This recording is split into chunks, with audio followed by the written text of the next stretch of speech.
que desde hace varios días y particularmente ayer se ha hablado mucho sobre el acuerdo de Escazú y respecto a eso hay posiciones contrarias. Yo invité hoy a un diputado que está a favor de firmar el acuerdo y un diputado que está en contra de firmar el acuerdo. El diputado que está a favor de votar el acuerdo, don José María Villalta, del Frente Amplio. Don José María, ¿cómo le va? Bienvenido y muchas gracias. Hola Randall, un gusto estar en el programa, un saludo para usted, también para Pablo Heriberto que nos acompaña y especialmente para todas las personas oyentes de Noticias Monumental. Muchas gracias por estar con nosotros. Y don Pablo Heriberto Abarca, del Partido Unidad Social Cristiana, que está en contra, él y su fracción, de la firma de ese acuerdo. Don Pablo, ¿cómo le va? Bienvenido, ¿qué tal? Buenas tardes, Randall, buenas tardes a José y un saludo cariñoso a los costarricenses. Muchas gracias por estar con nosotros a los dos. Yo quería iniciar simplemente contándole a nuestra audiencia que el Acuerdo de Escazú es el primer tratado de América Latina y el Caribe, y además es el único en su tipo que defiende por Don Randall. Señora. Disculpe que lo interrumpa. Sí, es que dígame. estamos escuchando un partido de fútbol de fondo. A don Pilo Bando, no sé si es por allá arriba. Y ahora sí. No sé. Supongo que lo estaba recordando hoy. No soy yo. Bueno, ya no lo escuchamos. Pero Okay, se había metido por ahí. Está bien, ya ahora sí adelante. Pero no era yo. Ah, bueno. Les decía que el acuerdo de Escazú es el primer tratado de América Latina y el Caribe y el único en su tipo que en buena teoría defiende los derechos humanos de los ambientalistas y que entró a regir ayer en el Día de la Tierra. Los dos países suscriptores son los dos países originariamente suscriptores son Chile y Costa Rica. Sin embargo, la gran ironía de esto es que ninguno de los dos firma el acuerdo. Esto es, en términos generales, ¿qué es el acuerdo de Escazú? Don José María, ¿por qué es importante este acuerdo de Escazú y por qué era necesario que Costa Rica lo firmara? Gracias Randall. El acuerdo de Escazú es un instrumento internacional negociado en el ámbito de la Organización de Estados Americanos que busca incorporar una serie de principios para garantizar la participación y el acceso a la información de la gente, de la ciudadanía en temas ambientales. Hay un artículo que habla de la necesidad de que los estados protejan, pero cuando dice protejan no es dar privilegios, es que no maten, no asesinen a las personas que son defensoras ambientales, porque usted sabe que en América Latina hay países donde casi todas las semanas es asesinado algún miembro de alguna comunidad que está dando una lucha, una defensa ambiental. La mayoría o prácticamente la totalidad de los principios incorporados en el Acuerdo de Escazú forman ya parte de la legislación costarricense. Y para definir qué es, ahora que está de moda el ingreso de Costa Rica a la OCDE, le voy a leer lo que dice el director de Ambiente de la OCDE. El Acuerdo de Escazú es un instrumento de vanguardia que reúne un conjunto de buenas prácticas, un conjunto de 11 principios con los cuales nosotros no solamente estamos de acuerdo, sino que también están incorporados en la gobernanza ambiental de los países que forman parte de la OCDE. Y compartimos esa visión integral de dar información a la población, de hacerlos partícipes de las decisiones que se toman desde los gobiernos, es un derecho fundamental de la población. Ese es el Acuerdo de Escazú y por eso lo apoyamos, porque son principios básicos de buenas prácticas, como nos dice incluso la OCDE. Don Pablo Heriberto, porque ustedes están en contra de un acuerdo, que insisto, por lo menos viéndolo así de manera de lo que busca y para lo que se creó, son fines súper nobles. ¿Y por qué ustedes están en contra, don Pablo? Bueno, muchas gracias, Randall. Vean, yo creo que aquí es importante explicarle a la gente qué es lo que pasa. Este acuerdo se va y se lo negocian gobiernos, lo negocian solo el sector ambientalista, sin tomar en cuenta a los diferentes participantes del sector productivo y de los demás sectores, y llegan a una serie de acuerdos para tener una serie de, digamos, ventajas que están bien, son nobles. Yo, digamos, las comparto en términos de la protección ambiental. Me parece que nuestra legislación ya contiene en mucho esto y que además es equilibrado.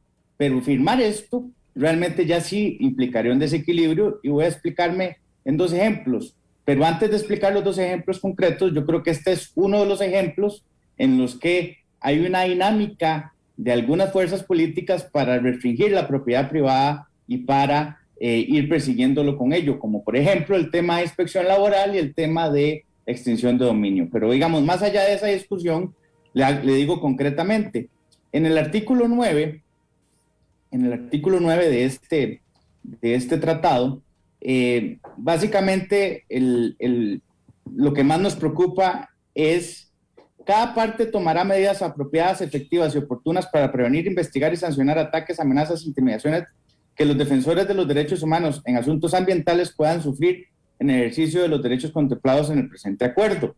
En eso yo estoy de acuerdo en la generalidad, pero ya la ley tutela a los ambientalistas y a cualquier otro sector. ¿Por qué darle un trato preferencial? Que lo que implicaría es básicamente generar una defensa pública, así como lo existe en lo laboral y en lo penal, para que, decir, no sé de dónde van a sacar los recursos para que el Poder Judicial desarrolle una defensa pública en estos casos. Y el otro que más nos preocupa es el inciso 5 del artículo 8. Porque el inciso 5, el inciso C, perdón, del artículo 8, dice: cualquier otra decisión, acción u omisión que afecte o pueda afectar, es decir, lo que les dé básicamente la gana de cuestionar, aunque sea especulativo. Y entonces dice específicamente, para leerlo como dice el texto: cualquier otra decisión, acción o omisión que afecte o pueda afectar de manera adversa al medio ambiente o contravenir normas jurídicas relacionadas con el medio ambiente. Es decir, cualquier cosa. Ahí uno puede interpretarlo como cualquiera que usted está limpiando un caño en una finca y alguien considera que eso es un daño ambiental, entonces le aplican medida cautelar, usted no puede hacer el caño y entonces ya se acaba. Si quiere hacer una obra y alguien considera, cualquier hijo vecino, en el entendido que sea costarricense, pero aquí aplica cualquier organización hasta internacional. Entonces se puede venir aquí cualquier organización internacional y decir: vea, ese proyecto de vivienda que están haciendo contraviene el ambiente, y entonces le aplican medida cautelar, se detiene todo y revisen hasta que termine el proceso. Realmente creo que no es el momento para que tengamos este tema. Ya la ley nuestra, que me parece que es vanguardia en la región y que es ejemplo en la región, que la han estudiado muchísimo, contiene esos equilibrios, y lo que consideramos es que esto sí sería excesivo y haría un desequilibrio privilegiar a un sector en específico. Don Pablo Heriberto, antes de dar la palabra a don José María, acláreme 2 dudas que me generó algo que dijo. Cuando usted dice nuestra ley es de vanguardia y ha sido de estudio, ¿a cuál se refiere? A la biodiversidad. A la ley de biodiversidad. Y lo otro, yo entiendo su segundo argumento o el segundo artículo que me citó, pero en el primero, donde usted dice que se crea una especie de defensa pública para los ambientalistas, hombre, a mí no se me olvida que ustedes, digo diputados, crearon una jurisdicción de protección animal en el Poder Judicial y tienen al OIJ haciendo investigaciones criminales sobre animales. ¿Por qué privar a los ambientalistas, 210 asesinados en 2019, de tener, digamos, una facilidad como el tema de una defensa pública o un aparato de justicia particular, una instancia de justicia particular que los ayude a defenderse y a representarlos, don Pablo? Bueno, en aquel momento los diputados, porque eso no estuvo en esta legislatura, lo decidieron así. Yo estoy haciendo las advertencias de que no podemos seguir en esa línea, y me parece que la ley en general, digamos, vamos a ver, yo comparto que, y además me duele mucho, los asesinatos en el tema de este y cualquier otro, pero esa ineficiencia no se contrarresta con darle un trato privilegiado a un sector en particular, porque entonces mañana van a venir, ya vinieron los animalistas, después van a venir ahora es los ambientalistas, y mañana seguro los religiosos. Entonces ese es el tema. Yo creo que aquí hay que procurar que las normas mantengan la generalidad, que existan los equilibrios, y que obviamente si hay ineficiencias que los podamos denunciar. Yo comparto las denuncias que José María Villalta ha hecho en este tema, las que mantiene doña Nidia Céspedes también, por ejemplo, y bueno, hay negligencias. Esas negligencias deberíamos de meterle interés y ayuda, y cuenten conmigo en ese tema, pero eso es distinto a generar toda una estructuración institucional adicional y específica. Don José María, ¿a usted qué le parecen esos argumentos? Me parecen total y absolutamente equivocados. Me parece que Pablo en este tema está faltando a la verdad. Me parece que están haciendo una tormenta en un vaso de agua y están diciendo cosas que son falsas. El acuerdo de Escazú es acorde con las buenas prácticas de la OCDE. Países que nosotros ponemos como el gran modelo de atracción de inversiones como Panamá ya lo ratificaron y realmente no es cierto lo que están diciendo.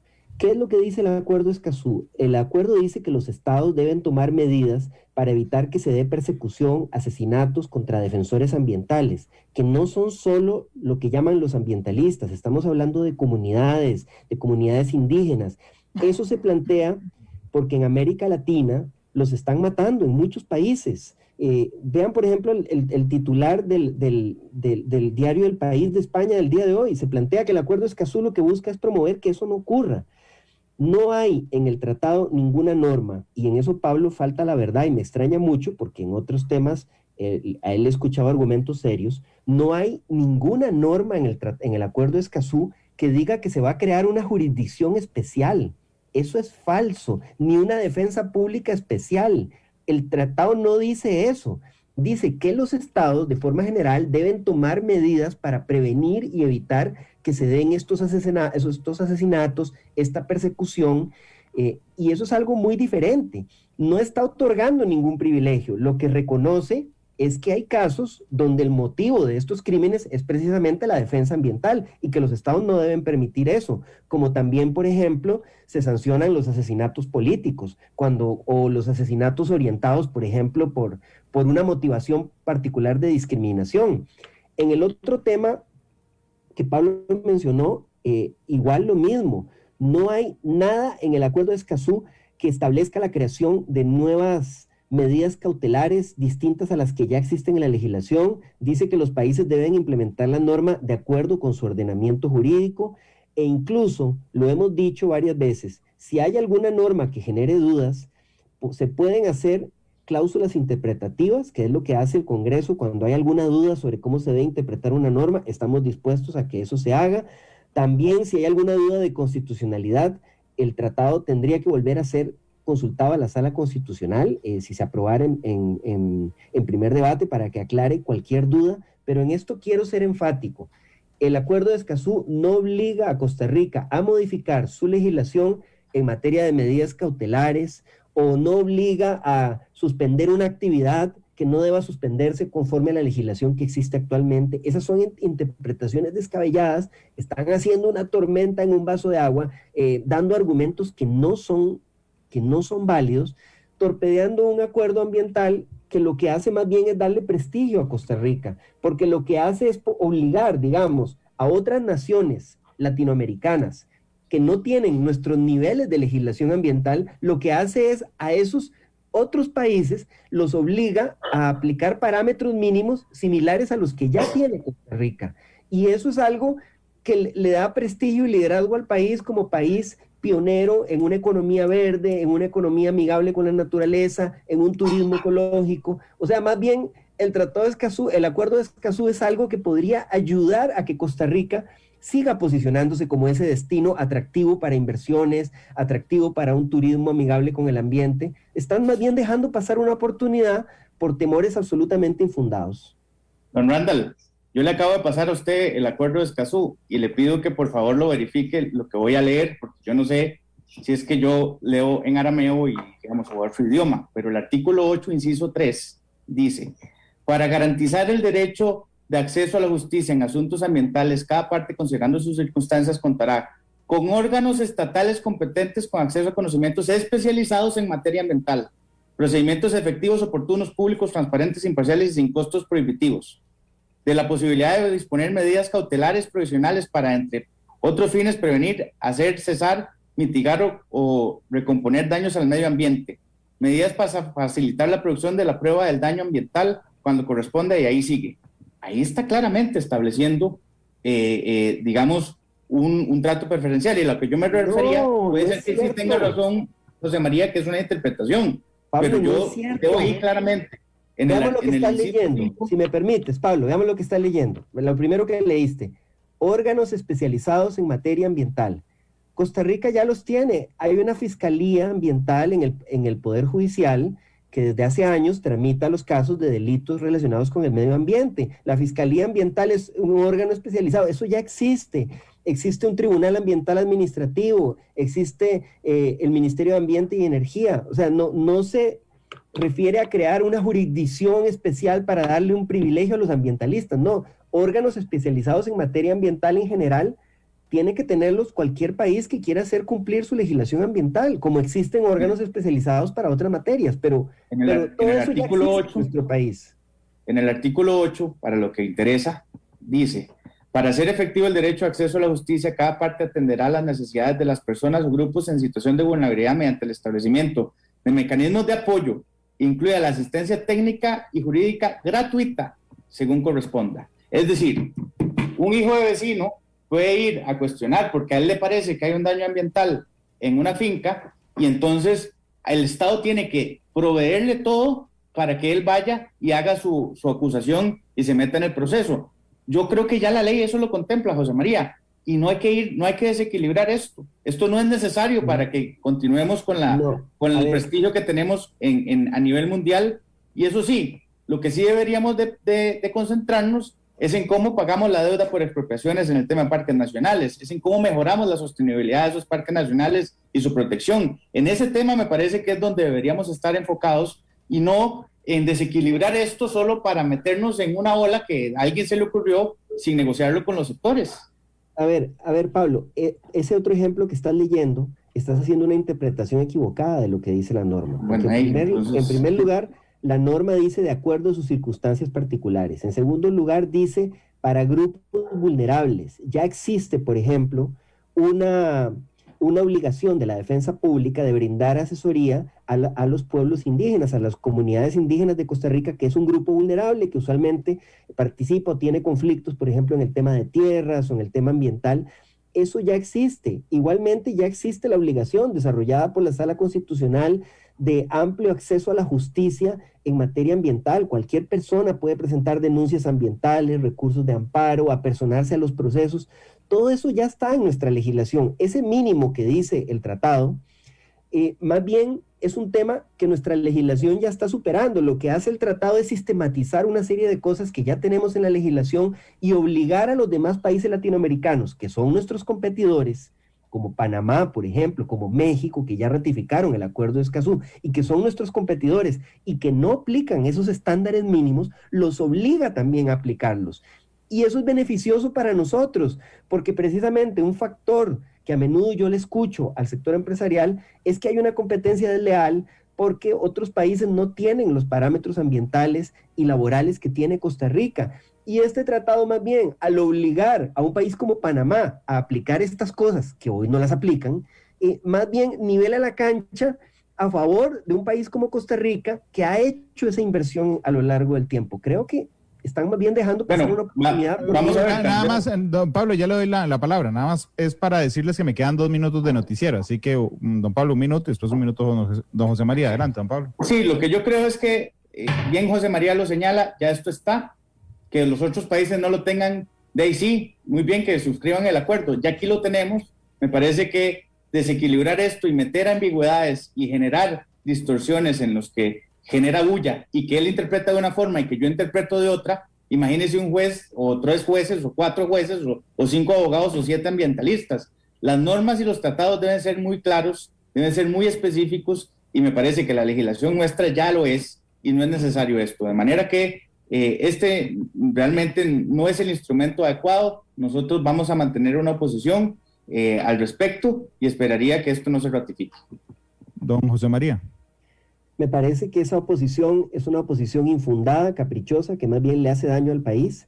El acuerdo de Escazú, como hemos demostrado aquí, no plantea normas desequilibradas, no desequilibra nada, no impone obligaciones que impliquen modificar la legislación ambiental en parámetros fundamentales que ya tenemos en nuestra legislación. Es un acuerdo internacional de avanzada, fundamental, que más bien le da prestigio al país. están dejando ir una oportunidad de oro de seguir posicionando a Costa Rica en la vanguardia en este tema, que va a ser el tema donde va a haber más oportunidades de inversión en el futuro, en las fuentes de energía alternativa, en el turismo sostenible, el turismo ecológico, las inversiones verdes. Están dejando pasar una oportunidad. Si hay dudas o ambigüedad, lo que hemos hecho con otros tratados que a ustedes les han interesado ha sido plantear aclaraciones, cláusulas de interpretación. Hemos mostrado apertura a hacerlo e incorporar cualquier aclaración que haya que incorporar en el tratado, además de la consulta a la Sala Constitucional.